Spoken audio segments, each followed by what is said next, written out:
Welcome to the class of Complex Analysis, Probability and Statistical Methods 18 Math 41. Today I'll be teaching a topic in Module 1, Calculus of Complex Functions. Topic name is Review of Function of a Complex Variable, Analytic Functions. Myself, Dr. Madhura, working as an Assistant Professor, Department of Mathematics, Sai Vidya Institute of Technology, Bengaluru. First, let us know the definition of a complex number. A number of the form z is equal to x plus iy, where x and y are real numbers, is called a complex number, where I takes the imaginary value, which is square root of -1, or I square is equal to -1. X is called as the real part of z, and here y is called as the imaginary part of z. X and Y respectively stands for the real and the imaginary parts of Z.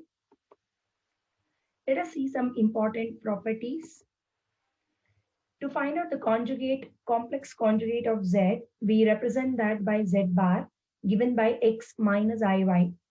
So I is replaced by minus I to obtain its conjugate. The product Z into Z bar is equal to X plus IY into X minus IY. It is of the form a plus b into a minus b. When we perform, we get x square plus y square, which is a positive number. Then we are familiar with the expression for e power ix and e power minus ix. They are respectively given by cos x plus I sin x and cos x minus I sin x. Now using these expressions for e power ix and e power minus ix, we'll be able to write down expression for cos x and sin x respectively. So cos x is given by e power ix plus e power minus ix divided by 2, and sin x is given by e power ix minus e power minus ix divided by 2i. Next, we can understand the expression or obtain an expression for cos of I into x. In the previous expression, replacing throughout x by I into x, we can obtain the value is equal to cos hyperbolic x. So everywhere in place of x, we are replacing by I into x. So here it is also replaced by minus I into x. So we can obtain the expression in the form e power x plus e power minus x divided by 2, which is nothing but cos hyperbolic x. Similarly, sine of ix we can obtain. In the expression of sin x, when we replace x by I into x, we'll be able to obtain e power I into ix minus e power minus I into ix divided by 2i. This is nothing but taking 1 by I as minus I, we'll be able to obtain the expression in the form of I into sine hyperbolic x. So cos of ix is equal to cos hx and sine of ix is equal to I into sine hx.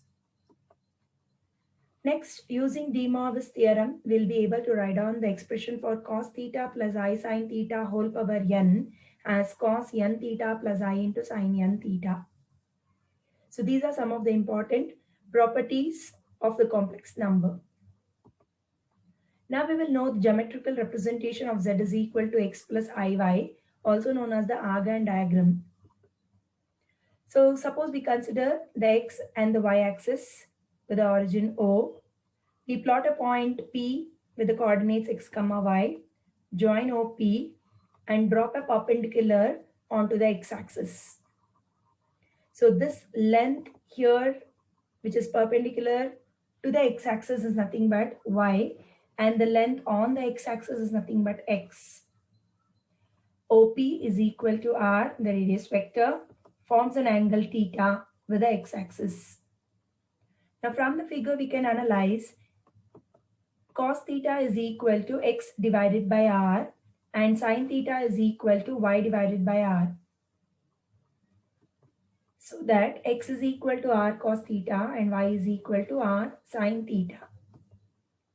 By squaring and adding, we can obtain x square plus y square is equal to r square. And when we divide y by x, we can obtain the expression as tan theta. Now, r is equal to square root of x square plus y square. Since r square is equal to x square plus y square, we can obtain r as square root of x square plus y square, which is called as the modulus of z. It is known as the modulus of z because mod z from the definition is square root of x square plus y square. Z is x plus iy. So when we take modulus, it is square root of the real term square plus imaginary term square. So that is why r is equal to square root of x square plus y square is known as the modulus of z. And theta can be obtained as tan inverse y by x from the expression tan theta is equal to y by x. So this theta expression is called as the amplitude of z or argument of z. And thus we will be able to write down mod z is equal to r, which is given by square root of x square plus y square. And in short form, amplitude z or argument z is given by theta. The expression is tan inverse y by x. Now let us note some of the points. We have z is equal to x plus iy. In the polar representation, x is r cos theta and y is r sin theta. When we take r common, we can retain cos theta plus I sin theta, which is nothing but the polar form of the complex number. Similarly, we are familiar with the expression cos theta plus I sin theta as e power I theta. So substituting in the previous expression, z can be obtained as r into e power I theta, which is known as the exponential form of the z, exponential form of the complex number z. Next, suppose z is x plus iy, we can denote w is equal to f of z, which is given by u plus iv, is said to be a function of a complex variable or simply complex function. So the complex number is denoted by z is equal to x plus iy, and w is equal to f of z is said to be the function of a complex variable or simply the complex function. Now let us understand the definition for analytic function, also known as regular function or holomorphic function. A complex valued function w is equal to f of z is said to be analytic at a point z is equal to z naught if the derivative dw by dz denoted by f dash of z, which is limit as delta z tends to 0, f of z plus delta z minus f of z the whole divided by delta z exists and is unique at a particular point z naught and in the neighborhood of the point z naught. So if the derivative exists and is unique at a particular point, we say such a complex function w is equal to f of z is said to be analytic. So these are some of the points which we learned as a theoretical. Now we can work problems on different categories of analytic functions. Now we will see derivation for Cauchy-Riemann equations or CR equations in Cartesian form. Cauchy-Riemann equations, or simply called as CR equations in Cartesian form. In Cartesian form. So we will be discussing CR equations in Cartesian form as well as in the polar form.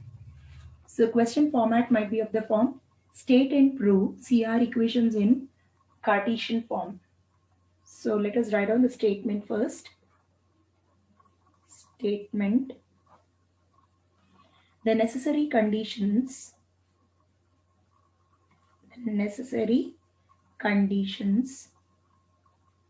that the function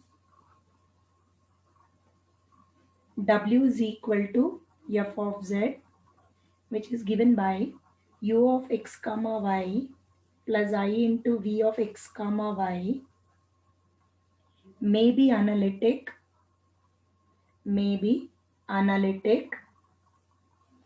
at any point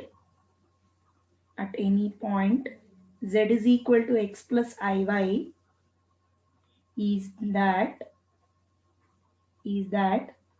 there exists 4 continuous first order partial derivatives.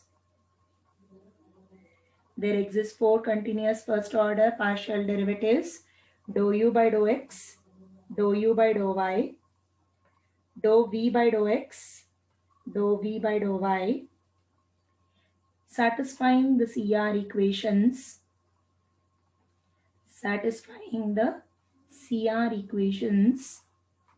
which are given by dou u by dou x is equal to dou v by dou y, and the second one is dou v by dou x is equal to minus dou u by dou y.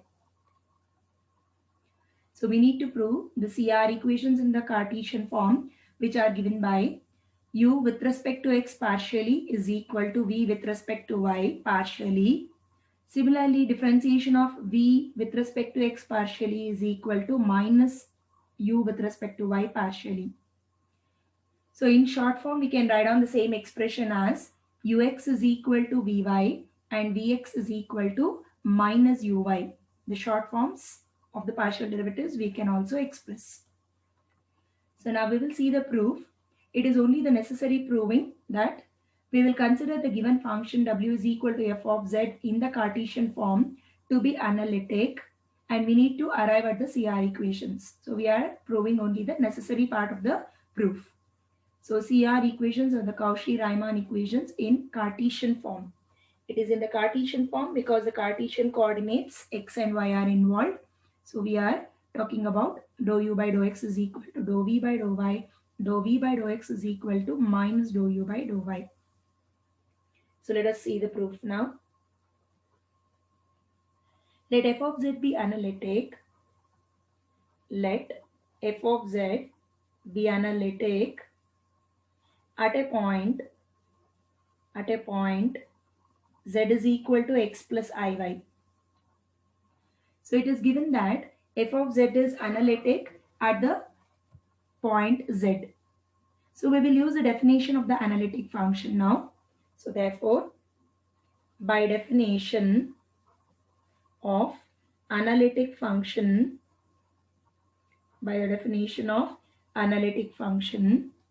f dash of z is equal to limit as delta z tends to 0, f of z plus delta z minus f of z divided by delta z exists and is unique.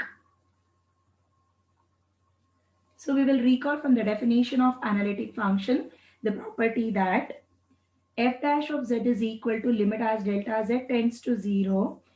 The partial differentiation definition is satisfying. So f of z plus delta z minus f of z divided by delta z, where delta z is the small increment with respect to z. So this derivative exists and is unique. So this is from the definition of the analytic function. Now in Cartesian form, we can write down f dash of z is equal to, f of z is equal to u of x comma y plus I into v of x comma y. So in general, when w is equal to f of z is given by u plus iv, in the Cartesian form we can represent the coordinates as x comma y. So f of z can be written as u of xy plus I into v of xy. So u as a function of x comma y and v as a function of x comma y. Let us denote delta z as a small increment with respect to z corresponding to the increments delta x comma delta y in x comma y. So let us denote delta z be the increment in z corresponding to the increments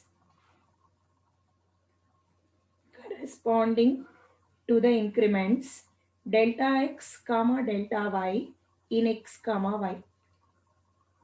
So respectively, we are denoting delta z as a small increment in z corresponding to the increments delta x comma delta y in x comma y, means with respect to x comma y.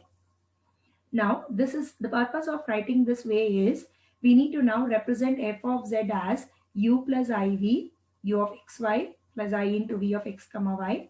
Similarly, the increment of f function, that is f of z plus delta z, also has to be represented with respect to the increments delta x comma delta y.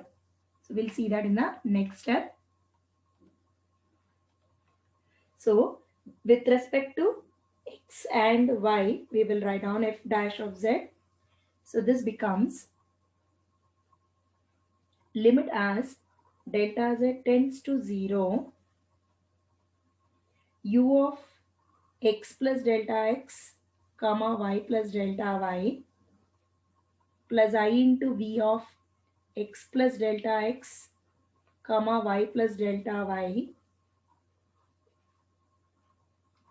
This is for f of z plus delta z. So f of z plus delta z, z is having an increment delta z. So with respect to x, we increase the increment delta x, and with respect to y, we write on the increment delta y. So since f of z is u plus iv, in the same manner, f of z plus delta z, we are trying to represent in the form u plus I into v, giving increments to both x and y. So this is with respect to f of z plus delta z. Minus f of z is also existing. So we need to write down that minus f of z in the Cartesian form is this expression. So we will write down that expression for f of z. This is u of x comma y plus I into v of x comma y. The whole divided by the small increment delta z. So we gave increment to z with respect to z, and now we are giving increments with respect to x and y also. So f of z is nothing but u of xy plus I into v of xy. Divided by denominator, we have retained as it is. Now in the next step, we will separate the real and the imaginary parts and write down. So the real parts is u of x plus delta x comma y plus delta y minus u of x comma y. Similarly, the imaginary part is v of x plus delta x comma y plus delta y minus v of xy. There's a minus sign outside, so that is why minus is multiplied for both the terms. So we will just represent that separating the real and imaginary. We will sum it up. So which gives us f dash of z is equal to limit as delta z tends to 0, u of x plus delta x comma y plus delta y minus u of x comma y, the whole divided by delta z, this is the real part, plus I into limit as delta z tends to 0, v of x plus delta x comma y plus delta y minus v of x comma y, the whole divided by delta z. So we have separated the limits for both real part and the imaginary part separately. Now we will call this as equation 1. Now since delta z is given by delta x plus I delta y, two cases arises. So we will represent that first. Since z is equal to x plus iy, we can write down delta z as delta x plus I delta y. So keeping this, and since we have delta z tends to 0, the following two cases arises. So what are the cases that might arise is, first we will let delta y to 0, and secondly we will allow delta x to 0. Since delta z is equal to delta x plus I delta y, one time we can allow delta y to 0, another time we can allow delta x to 0, so that we will be able to use the differentiation of partial derivative definitions for with respect to x and y. So case 1, let delta y be equal to 0.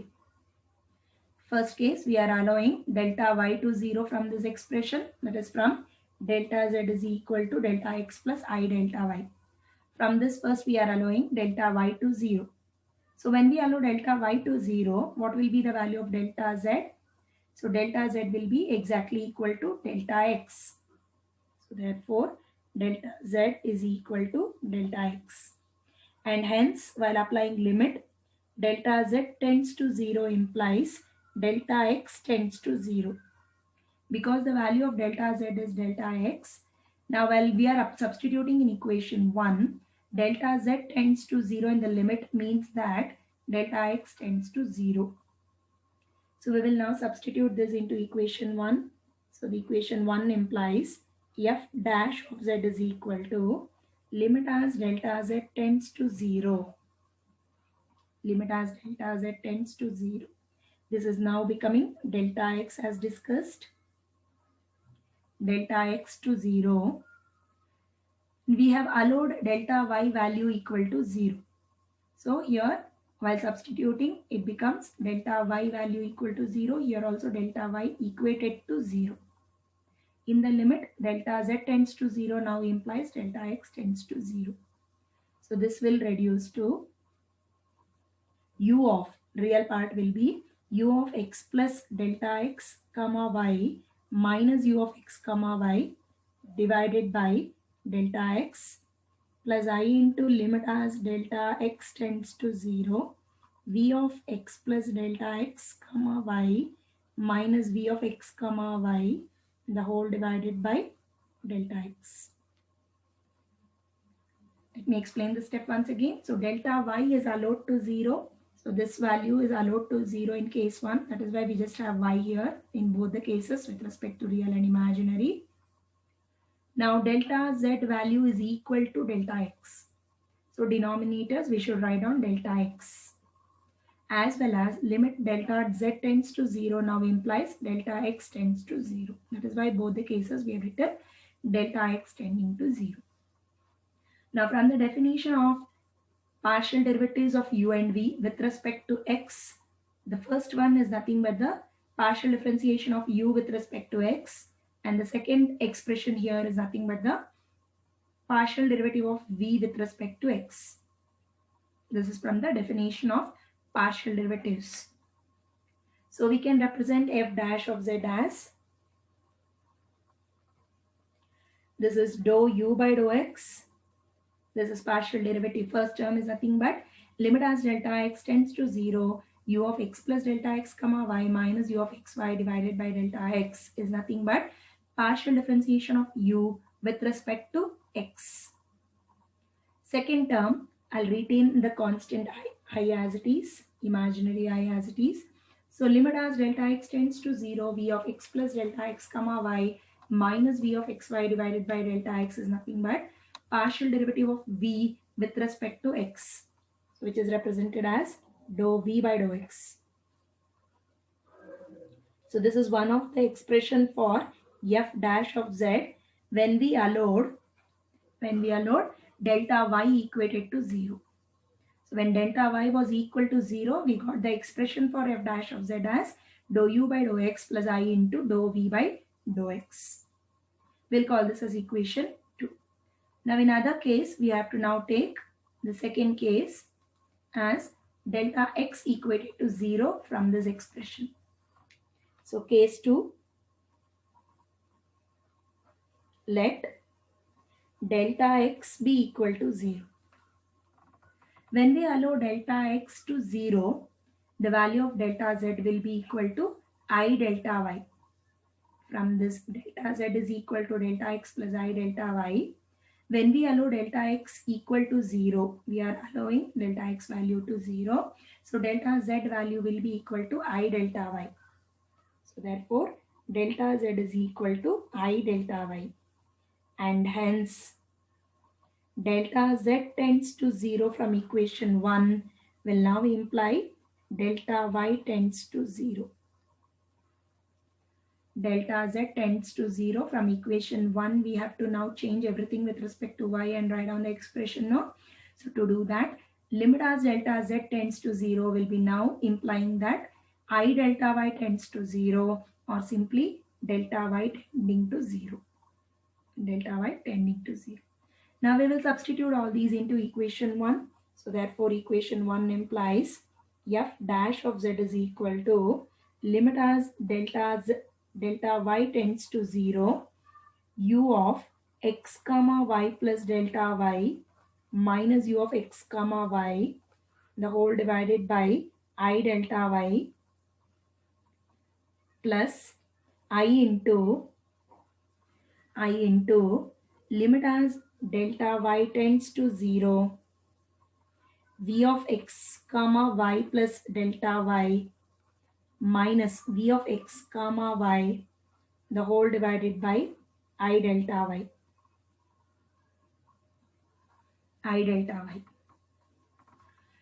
Let me explain this step. Remember two things here. One is delta x is equated to 0. So delta x is 0 means delta z value will be equal to I delta y. So delta z tends to 0 in equation 1 will now imply delta y is tending to 0. That is why limit in both the steps we have written as delta y tends to 0, both in real part and the imaginary part. Now, which value is allowed to 0? Delta x is allowed to 0. That is why it is u of x comma delta x is 0. So u x comma y plus delta y minus u of x y divided by delta z value is I delta y. Delta z value is I delta y from this. So that is why we have written I delta y in the denominator. Similarly for the imaginary term, this v term. V of x comma y plus delta y minus v of xy divided by I delta y. So again from the definition of partial derivatives, this is partial derivative of u with respect to y, partial derivative of v with respect to y. The constant I we can cancel in the second term here, whereas in the first term constant I is in the denominator. So what is the value of 1 by I we will recall. By rationalizing the term 1 by I can be written as minus I. I'll just show that in the next step. So we will just write down that 1 by I is equal to multiply and divide by I, that is rationalizing. This becomes I divided by I square. So I divided by I square value is minus 1, which is same as writing minus I. So we'll try to remember the value of 1 by I is minus I. After rationalizing, 1 by I can be written as minus I simply. Now we will substitute that here in the expression. So in the first term, 1 by I is to be 1 by I can be written as minus I. I can cancel off plus I and minus I in the numerator as well as I in the denominator here. We can cancel I in the numerator and denominator here. Whereas here in the first term, 1 by I can be written as minus I. So therefore, f dash of z is equal to minus I into, it is partial derivative of u with respect to y plus partial derivative of v with respect to y. So this is another expression for f dash of z. Partial derivative of u with respect to y, and this is partial derivative of v with respect to y. This 1 by I have taken care writing down minus I. So we will call this as equation 3. Now we can observe equations 2 and 3. Observing equations 2 and 3. Since the left hand side of equation 2 and 3 are same, we can equate the right hand side of equations 2 and 3. Since LHS of 2 and 3 are same, we can equate the RHS. So that is after equating dou u by dou x plus I into dou v by dou x is equal to minus I into dou u by dou y plus dou v by dou y.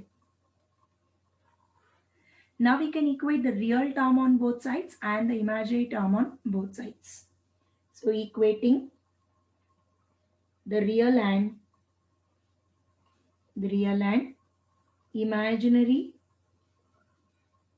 parts on both sides, we get dou u by dou x is equal to dou v by dou y, and dou v by dou x is equal to minus dou u by dou y. So observe the real part on both sides. The real part here is dou u by dou x. In the right hand side, the real part is dou v by dou y. So we are equating the real part on both sides. While we are equating the imaginary parts on both sides, we ignore the I and we write down only the imaginary term or the coefficient of I, which is nothing but dou v by dou x in the left hand side minus, there's a minus sign here, so minus dou u by dou y.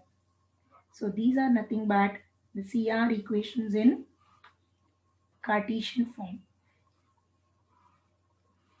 So in short, we can write it down as ux is equal to vy, and the second one will be vx is equal to minus uy.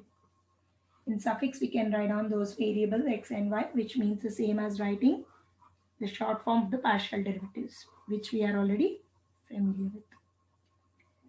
These are Cauchy-Riemann equations or CR equations in Cartesian form. So we started with the analytic function definition, and using the definition of the analytic function, we have arrived at the CR equations in Cartesian form. This is given the necessary condition. So we started with the analytic function definition. This is the definition of the analytic function. With this we started and we have arrived at CR equations in the Cartesian form. Hence the proof.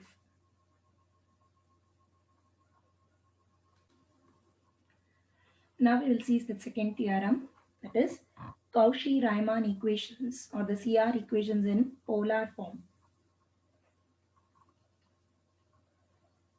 Cauchy-Riemann equations or CR equations in polar form.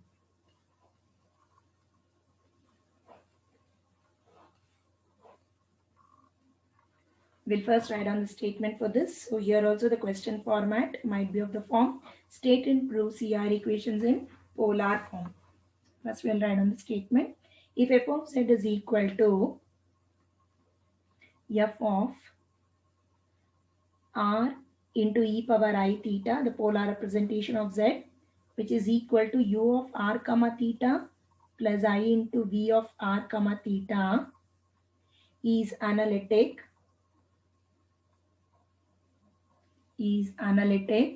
at a point z, then there exists 4 continuous first order partial derivatives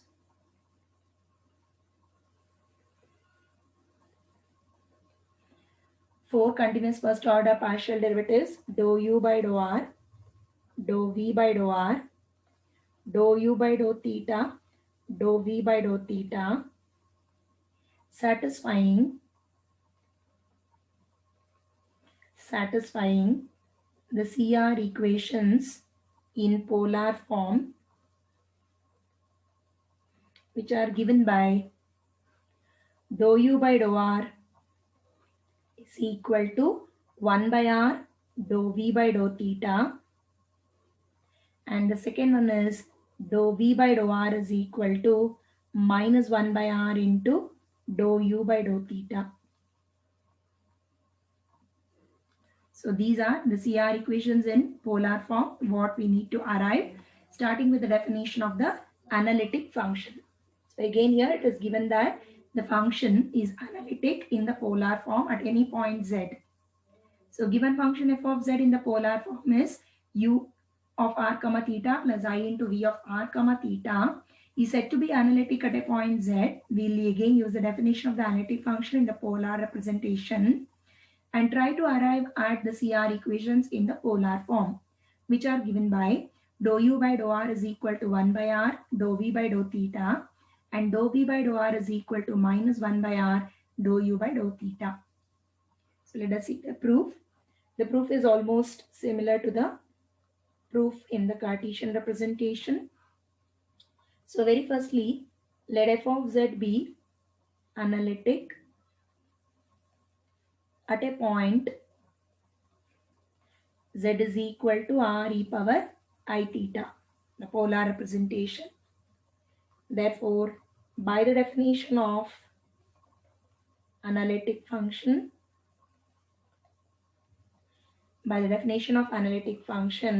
we have f dash of z is equal to limit as delta z tends to 0, f of z plus delta z minus f of z the whole divided by delta z exists and is unique. Since it is given that the function f of z is analytic, again we start from the definition of the analytic function, which says f dash of z is equal to limit as delta z tends to 0, f of z plus delta z minus f of z the whole divided by delta z exists, the derivative exists and it is unique. Now we will represent the polar form of the f of z. So in polar form, f of z is equal to u of r comma theta plus I into v of r comma theta. Now let us denote delta z be the increment in z corresponding to the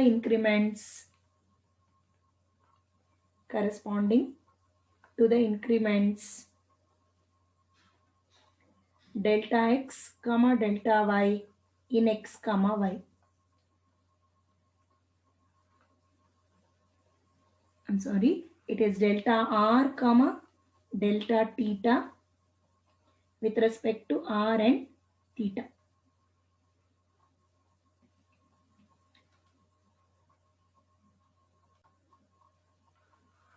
So delta r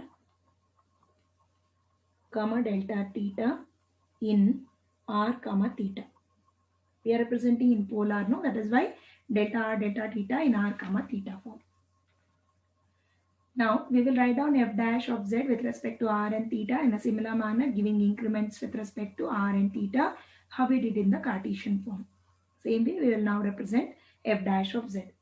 So therefore f dash of z is equal to limit as delta z tends to 0, f of f function now can be written as u of r plus delta r comma theta plus delta theta plus I into v of r plus delta r comma theta plus delta theta the whole divided by minus u of r comma theta plus I into v of r comma theta the whole divided by delta z. I'll just repeat orally. So limit as delta z tends to 0. F of z is nothing but u of r theta plus I into v of r theta. Similarly, giving increments with respect to r and theta, f of z plus delta z can be written as u of r plus delta r comma theta plus delta theta plus I into v of r plus delta r comma theta plus delta theta. Denominator we have written as it is. Now next step, we will separate the real and imaginary as we did in the Cartesian form. So that is how we'll just study it in the Cartesian also. No, we'll just recall that. With respect to x and y, we gave increments. Then we separated the real and the imaginary terms. So same way here also we are trying to represent separating the real and imaginary. So this gives us f dash of z is equal to limit as delta z tends to 0. The real terms are u of r plus delta r comma theta plus delta theta minus u of r comma theta divided by delta z plus I into limit as delta z tends to 0 v of r plus delta r comma theta plus delta theta minus v of r comma theta, the whole divided by delta z. So real term is with respect to u. So u of r plus delta r comma theta plus delta theta minus u of r theta by delta z plus I into the imaginary term here is with respect to v. So v of r plus delta r comma theta plus delta theta minus v of r theta divided by delta z. So we'll call this as equation 1.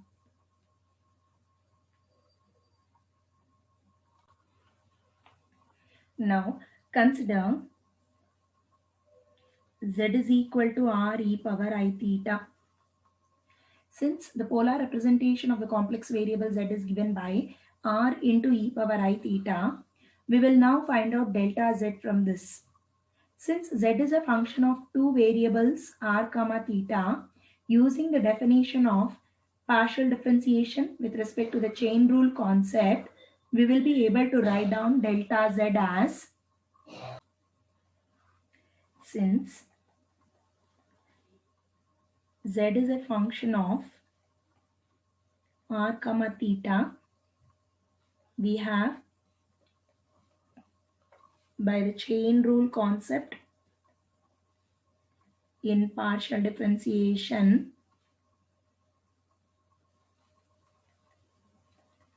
since it is a product form, delta z can be written as dou z by dou r into delta r plus dou z by dou theta into delta theta. That is, substituting z is equal to r e power I theta, dou by dou r of r e power I theta multiplied by delta r plus dou by dou theta of r e power I theta multiplied by delta theta as it is.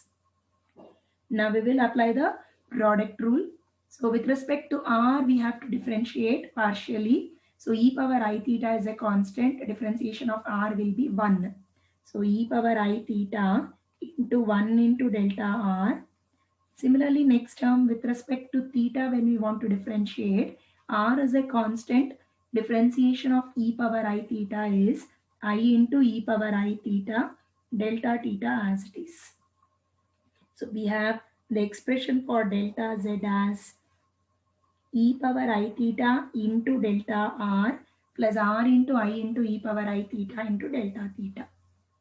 Now using this, it will arrive at two different possibilities, as in the limit delta z tends to 0, we can arrive at two possible outcomes. That is, first we will arrive at, or we allow delta theta to 0. In the second case, we will take delta r to 0. Same manner as we did with Cartesian format. So two cases arises. Since delta z tends to 0, we have the following two cases. So the following two cases arises. First one, case 1, let us allow delta theta to 0. So since delta theta is allowed to 0, delta z value will be e power I theta into delta r. And hence delta z tends to 0 implies delta r tends to 0. So we will substitute this into equation 1. Equation 1 is nothing but f dash of z is equal to this expression with respect to real and the imaginary. We will substitute into equation 1. We have allowed delta theta to 0. So since delta theta value is equal to 0 here, we remain limit as delta r tends to 0, u of r plus delta r comma theta minus u of r theta by delta r. Similarly with respect to v. So we will write on the same thing now. So equation 1 implies f dash of z is equal to limit as delta r tends to 0, u of r plus delta r comma theta minus u of r comma theta, the whole divided by e power I theta into delta r plus I into limit as delta r tends to 0, v of r plus delta r comma theta minus v of r comma theta the whole divided by e power I theta into delta r. Denominator, it is e power I theta into delta r because delta z value is equal to so much. When we are substituting into equation 1, denominator should be delta z, no? So delta z value in the first case will be e power I theta into delta r. That is why denominator is like that. And we have allowed delta theta to 0. That is why it is only theta. There is no increment for theta in both these real and the imaginary terms. Now we will take 1 divided by e power I theta common. Once we take 1 by e power I theta common, we remain u of r plus delta r comma theta minus u of r theta by delta r. Similarly with respect to v, which are nothing but the partial derivatives of u with respect to r and partial derivative of v with respect to r. So taking 1 divided by e power I theta common, we can directly write down f dash of z is equal to 1 by e power I theta common. What we remain is dou u by dou r plus I into dou v by dou r. Let us call this as equation 2.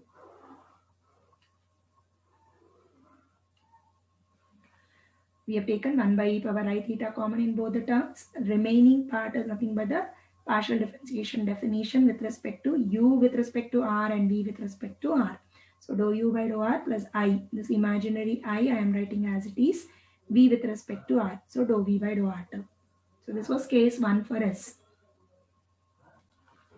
Now we will discuss case 2.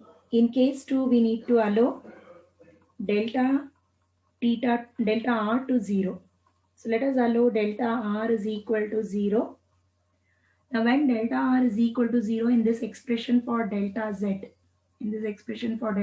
we have to now allow delta r to 0. So first term vanishes. We will remain delta z is equal to I r into e power I theta delta theta. So we'll just write on the same thing. Therefore, delta z value will be equal to I into r e power I theta delta theta. I r e power I theta delta theta. And thus, delta z tends to 0 implies I r e power I theta delta theta tends to 0, which is one and the same as simply writing delta theta tends to 0. So now we will substitute these things into equation 1. This was our equation 1. In equation 1, we have separated real and imaginary separately, no? So now delta z tends to 0. We'll now say that delta theta is tending to 0. And denominator delta z value will be written as, substituted as I r e power I theta delta theta, allowing delta r to 0. We have allowed delta r value to 0. So therefore, substituting in equation 1 implies f dash of z is equal to limit as delta theta tends to 0. Real part will be u of r comma theta plus delta theta minus u of r comma theta divided by I r e power I theta delta theta. Similarly, imaginary part will be plus I into limit as delta theta tends to 0 v of r comma theta plus delta theta minus v of r comma theta the whole divided by I r e power I theta delta theta. So this is a substitution in equation 1, taking care of few things. That is, we have taken care to substitute delta r value equal to 0, and denominator we have to substitute for delta z as I r e power I theta delta theta. So those things we have taken care to substitute, and we are allowing delta theta value to 0 in the limit. Now we will take out the common things. 1 divided by r e power I theta is common. 1 divided by r e power I theta delta theta. So 1 divided by r e power I theta we will take common and write down. So f dash of z is equal to 1 divided by r e power I theta common In the first term, if you observe 1 by I remains, and in the second one, I gets cancelled. I in the denominator and numerator get cancelled. The first term, we have 1 by I. We saw 1 by I value after rationalizing is minus I into limit as delta theta tends to 0. The remaining terms I'm writing u of r comma theta plus delta theta minus u of r theta divided by delta theta. And second term, I get cancelled, so we remain limit as delta theta tends to 0, v of r comma theta plus delta theta minus v of r comma theta divided by delta theta. So after taking r e power I theta common in the denominator, we remain with this step. Now with this, we can use the definition of partial differentiation once again. This is partial derivative of u with respect to theta, and this is partial derivative of v with respect to theta. So f dash of z is equal to 1 divided by r e power I theta into minus I dou u by dou theta plus dou v by dou theta. Now we can multiply r inside and write down 1 by e power I theta common. First I will write down the real term, which is 1 by r dou v by dou theta minus I into 1 by r dou u by dou theta. I wrote the real term first, dou v by dou theta first, and then the imaginary term I've written. I have multiplied 1 by r for both the terms. So this we will call it as equation 3. The purpose of multiplying r inside was just to match with the similar manner of equation 2. We observe equation 2, we have 1 by e power I theta common. Same way here also I am trying to keep 1 by e power I theta common. So that now since the LHS of equation 2 and 3 are same, we can equate the RHS. I'll just do that. Since LHS of equations 2 and 3 are same, we equate the RHS. So we have 1 by e power I theta multiplied by what was left over here, dou u by dou r plus I into dou v by dou r, dou u by dou r plus I into dou v by dou r is equal to 1 by e power I theta multiplied by 1 by r dou v by dou theta minus I into 1 by r dou u by dou theta. We can cancel 1 by e power I theta on both sides, and the remaining can be written as dou u by dou r plus I into dou v by dou r is equal to, real term here is 1 by r dou v by dou theta minus I into 1 by r dou u by dou theta. Now we can equate the real and imaginary parts on both sides. Equating real and imaginary parts on both sides, we get dou u by dou r is equal to 1 by r dou v by dou theta, and similarly dou v by dou r is equal to minus 1 by r dou u by dou theta. The imaginary terms are equated, so don't include I also. We are just taking the coefficient of I, which is dou v by dou r is equal to minus, there's a minus sign here, minus 1 by r into dou u by dou theta. That's how the imaginary part is equated. In short form, we can write it down by cross multiplying r to the other side. We can write on the short form also for this. It will be r into ur.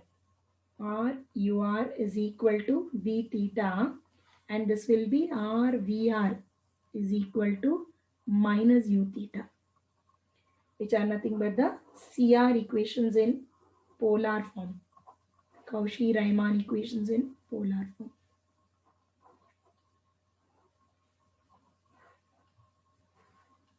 So these are CR equations in polar form. So we started with given expression to be analytic. That is, given function f of z is analytic at a point z. We started with it and we have arrived at CR equations in polar form. Dou u by dou r equal to 1 by r, dou v by dou theta. Dou v by dou r is equal to minus 1 by r into dou u by dou theta. The same thing in short form can be written as by cross multiplying r to the other side. R into ur is equal to v theta. R vr is equal to minus u theta, which are nothing but the CR equations in polar form. Hence the proof. Hope these two theorems was helpful to you in understanding. Thank you for watching.